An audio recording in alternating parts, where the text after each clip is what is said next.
Friends, ये आज दैनिक भास्कर 2 मई 2025 की खबर है। इसमें देखो दोस्तों, इसमें बताया कि जीएसटी कलेक्शन का सर्वकालिक ऊंचाई गई है।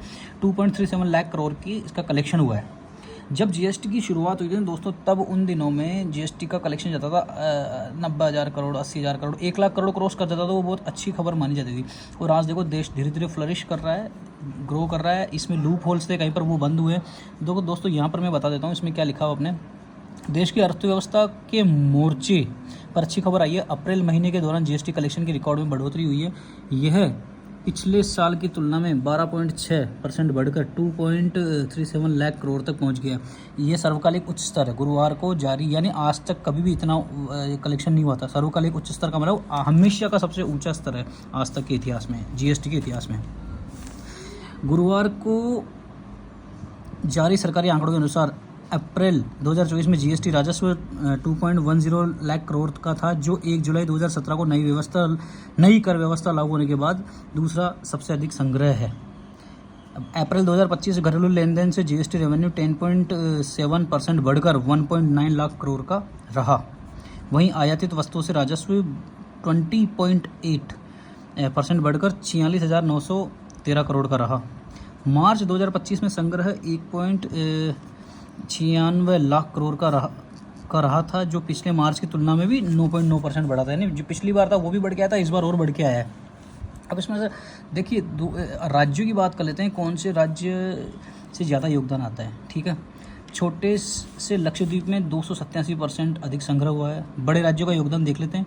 हरियाणा में 16% की बढ़ोतरी हुई, बिहार में 15% की बढ़ोतरी, गुजरात में 13% की बढ़ोतरी, तमिलनाडु में 13% और मध्य प्रदेश में 12% की बढ़ोतरी हुई है। छोटे राज्यों की बात करें तो अरुणाचल प्रदेश में 66%, मेघालय में 50%, लक्षद्वीप में 287%। अब ये इसके ऊपर भी जाना पड़ेगा, लक्षद्वीप में इतनी कैसे हो गई, क्या ऐसे कौन सी एक्टिविटीज़ हुई है वहाँ पे, बिजनेस एक्टिविटीज़, उसका अपन अलग से डिटेल में वीडियो बनाएंगे। नागालैंड में 42%, अंडमान में 21%। महाराष्ट्र सर्वाधिक योगदान देने वाला राज्य है, हालांकि ग्रोथ 11% है, और यह घरेलू मांग में बढ़ोतरी का मजबूत संकेत।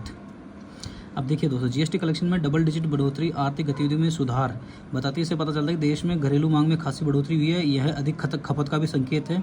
अप्रैल में फसल और शादी का मौसम रहता है, लोगों ने अधिक खर्च किया, जिससे जीएसटी कलेक्शन में बढ़ोतरी हुई। दुनिया भर में चल रही अनिश्चितताओं के बीच भारतीय अर्थव्यवस्था की ताकत को बताता है। ये आंकड़े देश की राजकोषीय सेहत और आर्थिक सुधार प्रयासों के अच्छे संकेत है। तो दोस्तों, यहाँ पर सारी बात जो आती है, अब देखिए जीएसटी कलेक्शन का इतना फ़र्क पड़ता है। एक पहले तो जीएसटी था ही नहीं, पहले तो वैट हुआ करता था और बिज़नेस करने वालों को टिन नंबर लेना पड़ता था। अब जो बिज़नेस करने वालों को जीएसटी नंबर लेना पड़ता है।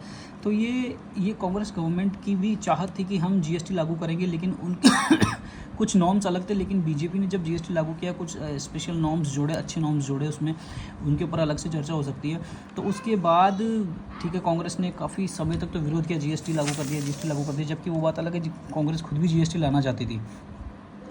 और एक और अच्छी चीज़ यहाँ पे बता देता हूँ दोस्तों, भारत की ग्रोथ 6.7% तक रहने का अनुमान डिलोय। प्रोफेशनल सर्विसेज फर्म डिलोय का अनुमान है कि 1 अप्रैल से चालू वित्त वर्ष 2025-26 में भारत की विकास दर 6.5 से 6.7% तक रह सकती है। बीते वित्त वर्ष में देश के अनुमान 6.3 to 6.5% रहने का अनुमान है।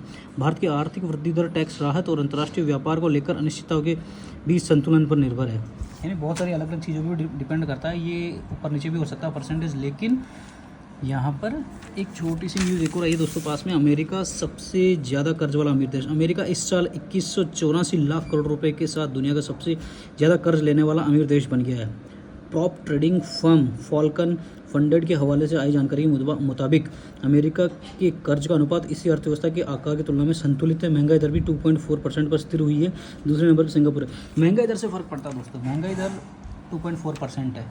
तो इन्फ्लेशन रेट कितनी होती है, वो एक बड़ा फैक्टर होता है किसी देश भी कि ग्रो कर रहा है नहीं कर रहा है।